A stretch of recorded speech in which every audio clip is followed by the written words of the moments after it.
I got a fake ID, and I started doing open mic nights. So my career started as a criminal act. Women will still hook up with you if you have high cholesterol. Not nurses.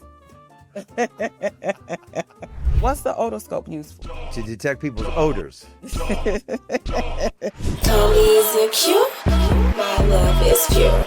Tony's a cute, my love is pure. Show your love for Taquita Love.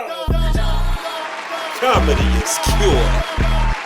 So thugs always. Taquita. Hey, what's up? How are you? Good. How you doing, Tom? Fantastic. Oh, it's so crazy to have you here. Not crazy in the bad way, but just like I just met you maybe in the last year. Like a year, but we've worked together a few times. Yeah. Lovely. I think at West Side Comedy Theater. Yeah.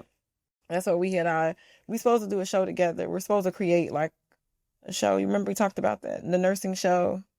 No, you don't remember. I'm in, whatever it is. He said he was going to create a show with me based on my nursing jokes. No? I think you're brilliant, gorgeous, and intelligent. And that's why I was shocked when you told me you were not in with the Comedy Magic Club in Hermosa Beach. Oh, okay. Thank you. Oh, thank you. And now you're in there. I'm in there. And, you do like kind of, your story is great. Okay. You know, you're a nurse and you're from Chicago. And there's a lot of comedians that don't have your depth of character. Oh, okay. Thank you. Oh, now you're like a mentor now. At first I was like, yeah, comedy Conrad. Now I'm trying to butter you up before we start. No, we started. We here. We talking. So y'all, today I have Tom Rhodes, very funny comedian, been like all over, like the accolades, the experience, like it's what's the word? It's endless, I guess. Endless. Tell us where you from and like what was your comedy journey like, and how long have you been doing comedy? I was born in Washington, D.C., and my father and Richard Pryor are the reasons why I love stand-up comedy. My father loved Richard Pryor, and he had a lot of his albums on cassette tape. Mm-hmm. So that was a long time ago. It might even have been 8-track, because I remember driving around Washington, D.C., as a little kid with my dad, and in the early 70s, there was no seatbelts in cars. So I would stand next to my father with my arm on his shoulders, and he was just listening to Richard Pryor all the time. And I just remember like how wonderful it felt when my dad laughed, his shoulders would shake. And I was a little kid, and I didn't understand a lot of the adult content, but when Richard Pryor would animate animals, like in Africa with the cheetah or the dog next door, when the girl breaks up with him, like, I just thought it was hilarious. I just thought comedians were wizards of great power. Okay. So in 1978, I was 11 years old, and my uncle did open mic night comedy in Washington, D.C. And my father took me to see him, and it was at a place called El Brookman's, and it was like a thin shotgun shack style room, and the stage was next to the entrance. And we walked in, and the show was already in progress. And I was wearing a Washington Redskins jacket. And the comedian on stage pulled me on stage, and he interviewed me like I was the coach of the Redskins. Okay. And I'm 11 years old. I was, bashful, one-word answers, yes, no. But I'll never forget that moment. That moment changed my life forever. Just standing on that stage and seeing all these happy people with their heads thrown back in laughter and all the teeth in their mouth. Oh, teeth. And, Washington, D.C. is a very diverse city. So I just remember every flavor of humanity in the audience. And just, I thought if you were a stand-up comedian, you were speaking to the world. So I never wanted to do anything else with my life since then. And when I was 12 years old, my family moved to the Orlando, Florida area, and I became a student of stand-up comedy. I watched Johnny Carson, SNL. My father and I would watch all the HBO specials. And then I got a fake ID, and I started doing open mic nights in Orlando when I was 17. So my career started as a criminal act. And see, that's why I love your comedy, because look what you just did. When you started at age 17, what kind of stuff are you talking about? Well, that's the thing. I was in this adult nightclub world, and I only had the thoughts of a 17-year-old. So a lot of my jokes were about trying to get laid on dates and stuff like that, in high school. Okay. Because my mom she had a green Pacer. I don't know if you remember that car. It was like one of the Pacer from Martin. The only thing, Martin DeCarl always be like, the Pacer, gassing up the Pacer. It was just like one of the most embarrassing cars ever. And my mother had all these religious tapes. Mm-hmm. It's funny. My father had prior tapes, and my mom had religious tapes in her car. So I remember, scooching all the religious Jesus tapes under the seat when I'd go on dates. And so I would talk about it on stage because, you don't want a girl thinking about salvation when you're trying to smooch. Right. So what was your first comedy gig like? And I know that you're on the road. I know that you are a professional comedian. You tour every time I hit you up, you're like, I'm not there now. I'll be there this time. When it started to take off, like what was that like and did you go to school? Like university. I started when I was in 11th grade. Okay. Sorry, that was a long question. No, like 20 questions. So there was a local club in Orlando that I would do on weekends. Mm-hmm. So I stopped going to like high school dances and football games, and I was at the comedy club every weekend. And then my senior year of high school, I started doing one-nighters around Florida. Okay. And then when I graduated high school, 2 weeks later, I was booked in Tulsa, Oklahoma, as an MC for like $150. I drove halfway across the country, slept in my car in rest areas on the way. And then the next week I was in Milwaukee. So through comedians that had come through town, I had set up gigs. So I just went for it. Okay. And I started, I was basically living out of my car and coming back from Milwaukee, I, did a guest set in Chicago and Louisville and Atlanta and just tried to get these, if you're willing to work for low money, you could work forever in this business. Oh yeah. Wait till you get what I'm giving you. What was your, I'm going to say not your first paid gig. What was the height of your comedy career so far? Like what was the, like, oh my God, this is heaven. This is what I want to do. There's been so many. I like the first started out on the Southern circuits. And then when I was 20 years old, I moved to New York City and I wasn't ready yet. Moved back to Florida, licked my wounds for a year. Wasn't ready, like bombed or? I wasn't ready I hadn't developed as a human being or as a comedian. Mm-hmm. And it was just, big bad New York City. I wasn't ready for it. I couldn't handle it. I could only afford to live in Washington Heights. This is 1987 as crack was coming to the neighborhood. It was... so you got up out of there? I lasted as long as I could, And then when I was 22, I moved to San Francisco. Mm-hmm. And so that's where it really all came together for me. That it was smarter audiences, international audiences, humans of every flavor, really more intelligent comedy that was happening than was happening on the Southern circuits. And then I was the first comedian ever to sign a development deal with Comedy Central. Oh, wow. So that was huge. And then I was like the face of Comedy Central. I don't know what we're talking, 93, 94. And then 1995, I got a development deal with NBC to make a sitcom. And I made a sitcom called Mr. Rhodes. Oh. I had long hair. I played a school teacher in a stuffy prep school. Okay. I'm going to teach these kids about, the revolution or, outlaw literature or whatever.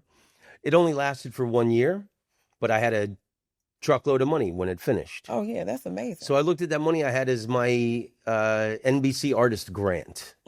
So I moved back to New York City. Okay. Because I had lived there like a dog, and I always swore if I ever had any money, I would live there with style.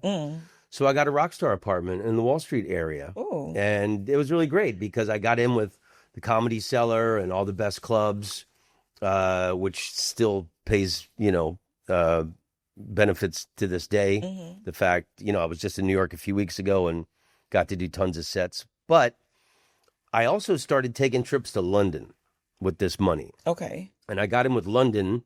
And once I got in with the London comedy scene, that led to gigs around Europe and then all around the world. So getting in with London was the key to the international circuits for me. Oh my goodness.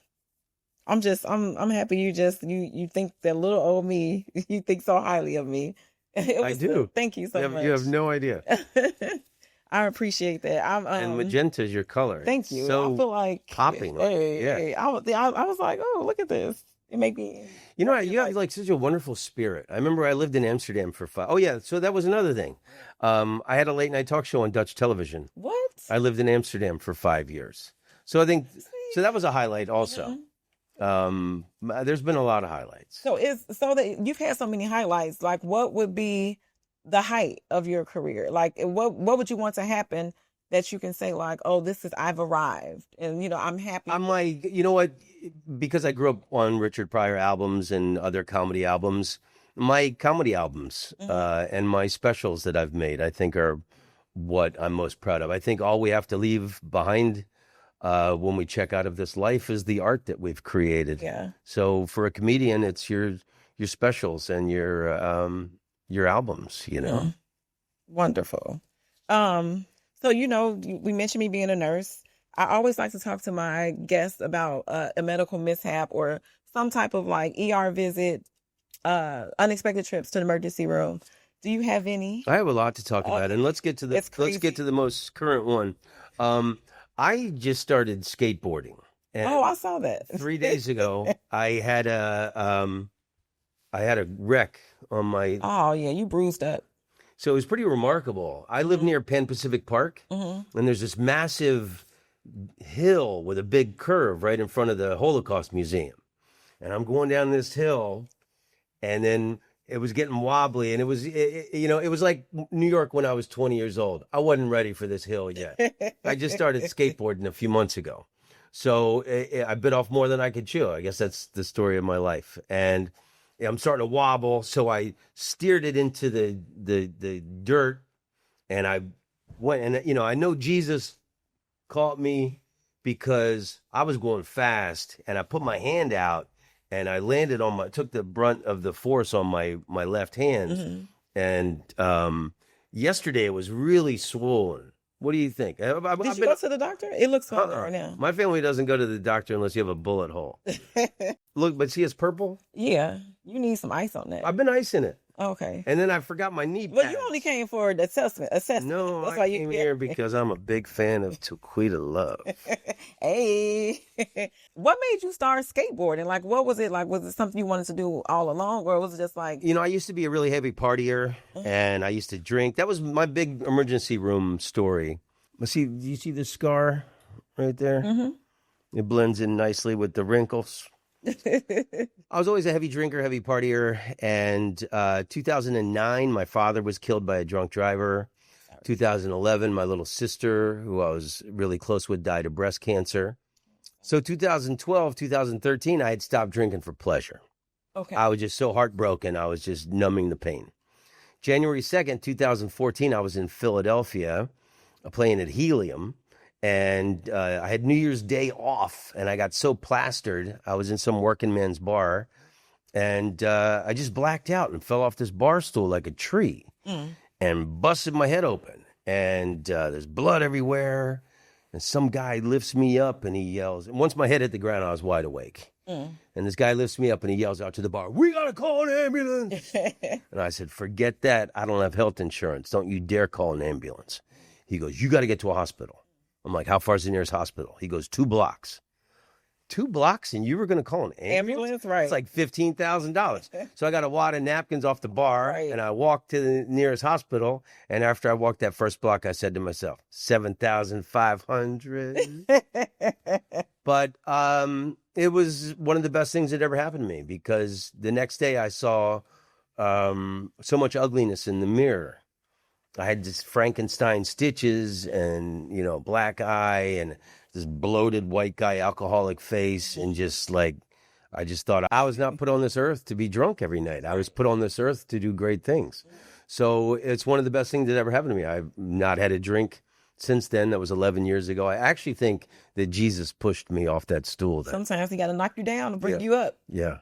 Oh, I'm happy to hear that. Did you, I guess I would say, like, how did you feel after you stopped drinking? Like, was it hard with withdrawals, or No, and have to stay away from people that drink a lot? Like, no, and it's always funny, like, because my business, our business as comedians, a lot of there's no health insurance. A lot of times, the only benefit you get is free drinks.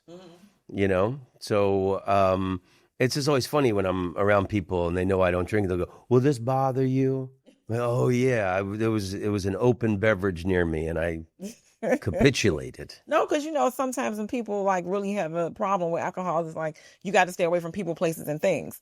Because I grew up in a household with recovery. My mom is a recovering addict, and so it will always be like she don't go certain places or do certain things. I don't hang out in dive bars anymore, but I love hanging out. Okay, especially with comedians. That's my favorite thing in the world. Our tribe. Yeah, I think we blessed to have that kind of community. Yeah, and I love people's stories and the perspectives and everything. And it doesn't bother me at all being around people partying and So back to this skateboard accident. Yeah. You started skateboarding how long ago? A week? 3 months ago. 3 months, no training, just like I'm just going. Yeah, so I got really fit in the last few years. Coming out of the pandemic, I was heavier than I've ever been. I ate so much chocolate and ice cream during the pandemic. I deserve this. And we didn't know if we was gonna make it, so true. Right. So I got obsessed with hot yoga. Okay. And I lost 40 pounds. Now it's, been 30. And I'm very svelte. And I like to go roller skating all the time out at the beach. Venice? Venice to Santa Monica. Yeah. And back. And then in Venice Beach is that roller disco area. That's where I sprained my ankle a couple years ago trying to skate backwards. But I think heels don't really mesh. No. I just at my age going forward is what I not going backwards is. I think you need the buoyancy of youth to skate backwards. But I do think that roller boogie disco on skates is the only thing that's going to save us as a people. Are you healthy? Like, do you have any home remedies that you take? Well, apparently, if you hurt yourself, you just don't do shit. I told you I iced. I've been icing it. Ice? I've been icing it. Okay. Yeah, and it went down. But your professional opinion is I'm okay? Yeah, you walking, you talking. Yeah. I mean, you can move your hand. No, and I'm really surprised because I landed right on my knees and it skinned them. And I think it's because I do hot yoga like 3 or 4 times a week. So I think I think my fitness is why I was not hurt more. Hot yoga saved me. Have you done hot yoga? No, you know what? It's too much sweating. Like I don't like the possibility of falling. You know what I'm saying? Like, because when you do yoga, there's poses, you got to hold it. But if you sweating, then there's a chance that you might fall. I love it. I don't like gyms. I don't like the whole attitudes in gyms. I don't like the people in gyms. Women sitting there filming themselves with a full face of makeup. Exactly, and perfume on and all that. I like this hot yoga. I go in there. I don't talk to anybody. I get in the back row with the overweight housewives, do my business, and I get out of there. Oh, it's great. I do Pilates. Well, that's like even more harder, right? Yeah, Pilates is hard. Pilates, because that's hot yoga with pulleys and weights. It's not. I do you can use your own body weight, but it's not hot. So it's just like you sit there. Thumb wrestle. No, you. What that got to do with? Just joking. It's a joint. So, okay, your medical story was you failed, but you didn't go to the doctor. Do you have health insurance now? I do. Okay. Yeah, and I just had my annual physical and blood test, and I'm good. I'm good. just a little high cholesterol, and that's it. Okay. Well, I'm going to ask you. It's great because women will still hook up with you if you have high cholesterol. Really? Yeah. Oh, not nurses. First time I made you laugh. What?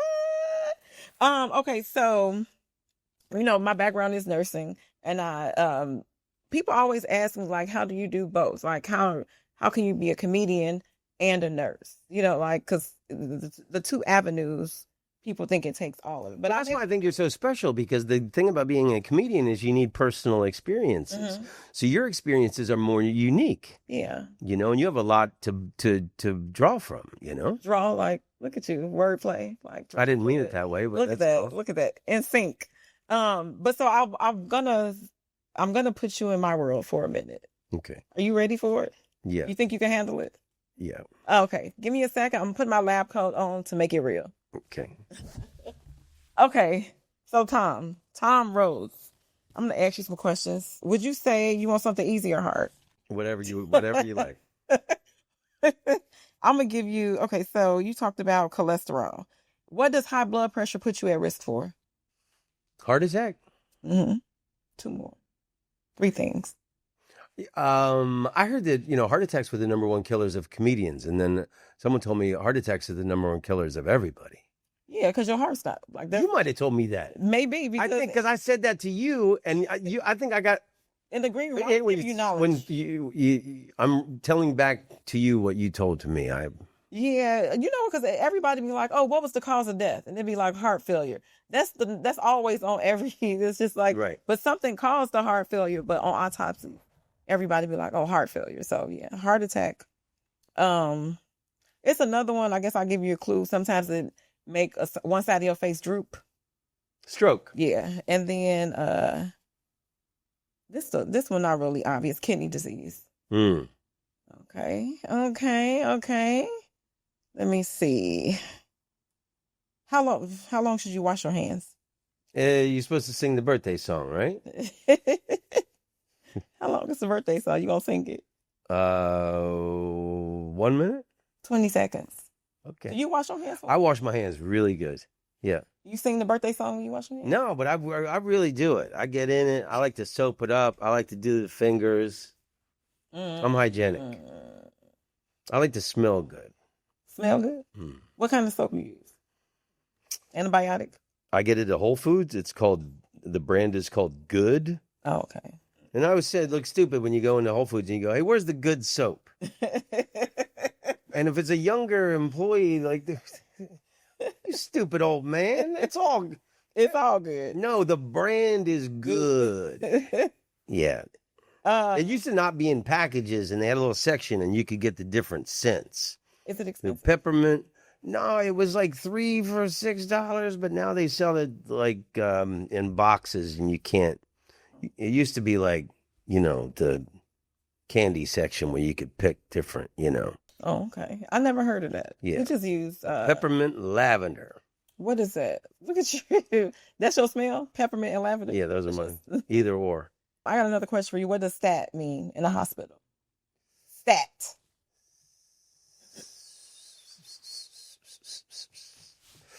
Stat. STAT.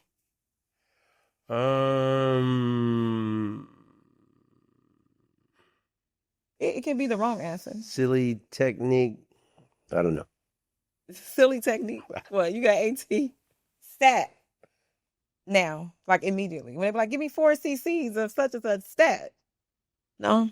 You never heard of it? Huh. Okay, so I just put you on, so you learned something today. What does NPO mean in the hospital? NPO. When somebody needs to mop something up? We need NPO in here? NPO. N. Oh, like Nancy. NPO. I have no idea. Okay, NPO stands for nothing by mouth. You had surgery? A long time ago. Okay, so when you had surgery, they normally tell you, like, don't have anything to eat or drink the night before the surgery, and that's called NPO. NPO.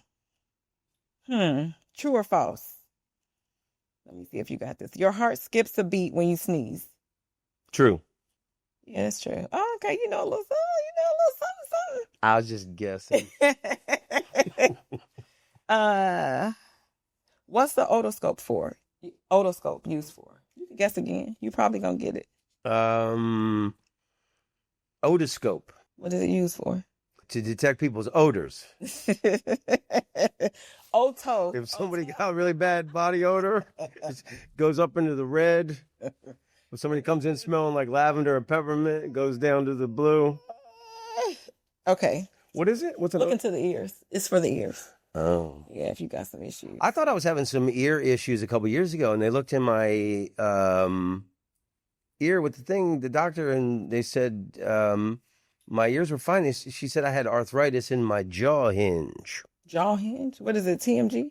I never heard of that before. Arthritis? What they do about it? Nothing. She was just like, you got some arthritis. Like, It was a substitute doctor. My doctor was out of town that day. I don't know. That's how them substitute doctors be. So like, what was your symptoms? I thought I was having hearing problems, you know? Did it go away? No, nothing changed. So you just gave them your money for no reason. Yeah. One more question. Let me ask you.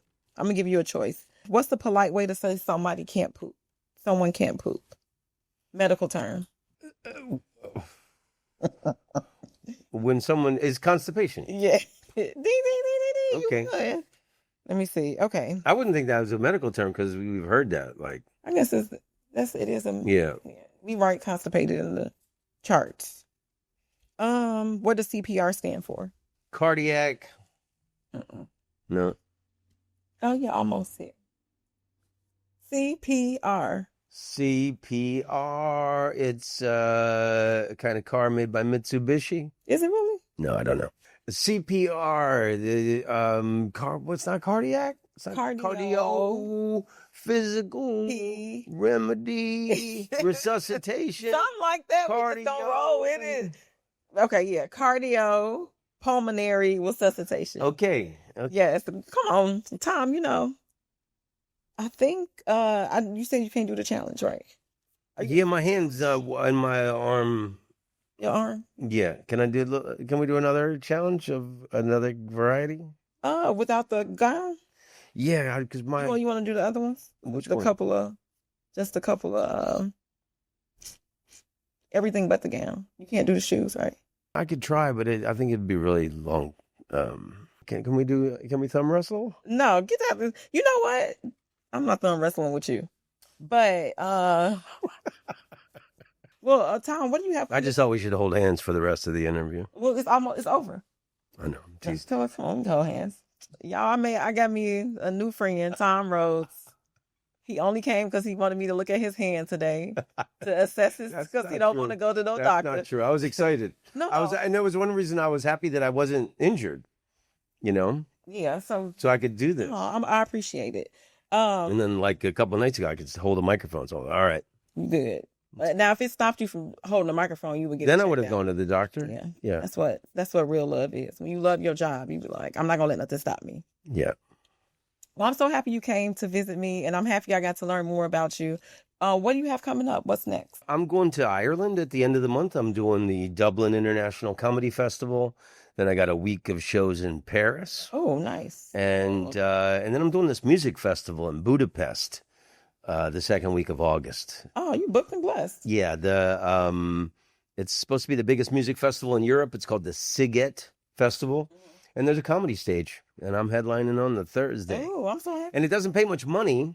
I mean, it's low money. They're flying me there round trip from Paris, but you got to keep this in mind. If you get offered like a music festival or something like this, they can pay you in other ways. So I got them to get me 7 nights in a hotel and free tickets to this music festival every night.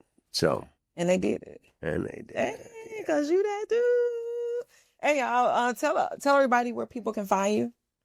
My Instagram is at _Tom Rhodes, and I just made a self-produced 1-hour comedy special that you can find, as well as my tour dates, on my website, tomrhodes.net. Oh, thank you so much for coming, Tom. Thanks, Taquita. I'm a huge fan, and it's wonderful to be on your show. Thanks for having me. Thank you so much. Hey, to more gigs, more life.